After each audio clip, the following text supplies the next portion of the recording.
साइना एक शादीशुदा औरत है जिसका पति शहर में काम करता है, जिसका फायदा उठाकर साइना अपने क्लासमेट किरण से बात करने लगती है। साइना की एक बीमार सास भी है जिसकी देखभाल साइना को करनी पड़ती है। साइना और किरण की बात इतनी आगे बढ़ चुकी थी कि दोनों एक दूसरे का आपा खोने लगते हैं, जिससे किरण साइना से मिलने की बात करता है, लेकिन बीमार सास की देखभाल करने में साइना को किरण से मिलने का टाइम ही नहीं मिलता है, जिससे अब साइना किरण को अपने घर मिलने बुलाती है। किरण आधी रात को अपने दोस्त के साथ साइना से मिलने आता है, फिर दोनों मिलकर इंटीमेट होने लगते हैं। इतने में साइना की सास जग जाती है, जिससे दोनों को इंटीमेट होने में डिस्टर्ब होने लगता है। फिर किरण और साइना मिलकर अब अपने सास को टपकाने का एक प्लान बनाते हैं। दोनों मिलकर साइना की सास के गले में कपड़ा बांध देते हैं, जिससे दोनों को लगता है उसकी सास टपक चुकी है। फिर दोनों मजे से इंटीमेट होने लगते हैं, लेकिन साइना की सास अभी तक जिंदा थी, क्योंकि साइना के ससुर शकल से जरूर बूढ़े, लेकिन उसके अंदर भी एक जवान इंसान जैसी ताकत। साइना के ससुर को शक हो जाता है कि कोई तो है जो उसकी पत्नी को टपकाने आया है, जिससे उसका ससुर अलर्ट हो जाता है। साइना और उसका बॉयफ्रेंड अब बूढ़ा को भी टपकाने की सोचते हैं।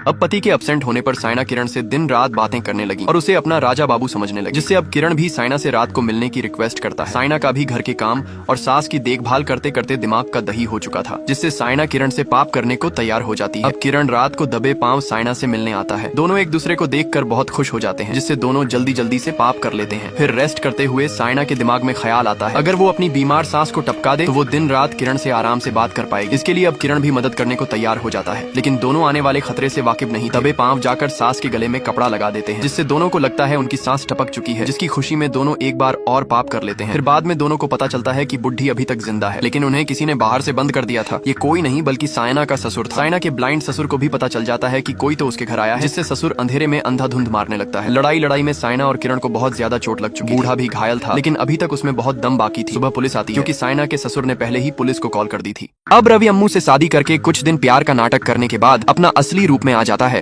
और अम्मू से ऐसे बिहेव करता है जैसे कोई उसके थाने का एक बदमाश हो। अम्मू अब रोज रवि से मार खाने के बाद भी चुपचाप रहने लगी, क्योंकि उसे लगता है उसके प्यार में ही कुछ कमी है, जिससे अम्मू अपना प्यार साबित करने के लिए रवि की हर बात मानने लगती है। फिर भी अम्मू को रवि हर छोटी छोटी बात में कान के नीचे बजाने लगता है, जिससे हर रात को अम्मू की चीखने की आवाज सुनाई देती है। अगली सुबह 2 महिला इंस्पेक्टर आते हैं। उन्हें लगता है अम्मू की बस्ती में रोज कोई किसी को कान के नीचे बजाता है। अम्मू रवि के करतूत को बताने से डरने लगी। फिर जैसे तैसे हिम्मत करके रवि की कंप्लेंट दोनों महिला इंस्पेक्टर को कर देती है। अगली सुबह रवि को थाने में बुलाया जाता है, लेकिन रवि अम्मू से आंख मिलाकर अम्मू को डरा देता है, जिससे अम्मू अपना कंप्लेंट वापस ले लेती है और मन ही मन ठान लेती है कि रवि को अम्मू अपने तरीके से सबक सिखाएगी, जिससे हर बार की तरह अम्मू थाने में रवि के लिए खाना लेके आती है। अम्मू की मुलाकात अर्जुन से होती है, जो हाल ही में जेल से बाहर आया था, जो एक अच्छा इंसान था। अर्जुन लास्ट बार थाने में साइन करने आया था, जिसको रवि अपना असली रूप दिखाते हुए लास्ट बार जाते जाते बाथरूम साफ करने को कहता है। फेमस बिजनेसमैन अजय की आज वेडिंग एनिवर्सरी है, लेकिन अजय को क्या पता था कि आज उसे कोई फिल्मी स्टाइल में किडनैप कर ले जाएगा। अजय की पत्नी लीला हॉट ड्रेस पहने अजय की इंतजार में, लेकिन काफी रात हो जाने पर अजय की पत्नी लीला उसे याद दिलाते हुए जल्दी घर आने को कहती है। इसका नाम मार्टिन है, जो अजय की गाड़ी में लिफ्ट के बहाने बैठ जाता है और थोड़ा दूर हंसी मजाक करते करते अजय को गन पॉइंट में रखकर 1 करोड़ की मांग करता है। अजय अपनी पत्नी लीला को कॉल करता है, जिससे मार्टिन पैसों की मांग करके लीला को सड़क के बाहर बुलाता है। रास्ते में पुलिस वाले अजय की गाड़ी को रोक लेते हैं, लेकिन जब गाड़ी में मार्टिन को पुलिस वाले देखते हैं तो दोनों को वहाँ से जाने को कहते हैं। दरअसल कुछ घंटे पहले मार्टिन पुलिस वाले से बहस कर लेता है। थोड़ा दूर जाने के बाद पैसा देकर मार्टिन पुलिस वालों से पीछा छुड़ा लेता है, जिससे इस बार भी मार्टिन को लिफ्ट लिया होगा, ऐसा कहकर जाने देते हैं। लीला घर से बाहर निकलती है। मार्टिन लीला की खूबसूरती देख अब अजय को घर से पैसे लाने को कहता है, और जब तक पैसे नहीं लाता तब तक मार्टिन लीला को लॉन्ग ड्राइव में पूरा शहर घुमाने लगता है। अजय भी 1 करोड़ देने से हिचकिचाने लगा, क्योंकि अजय को उसकी पत्नी से ज्यादा अपने काम और पैसों से प्यार था।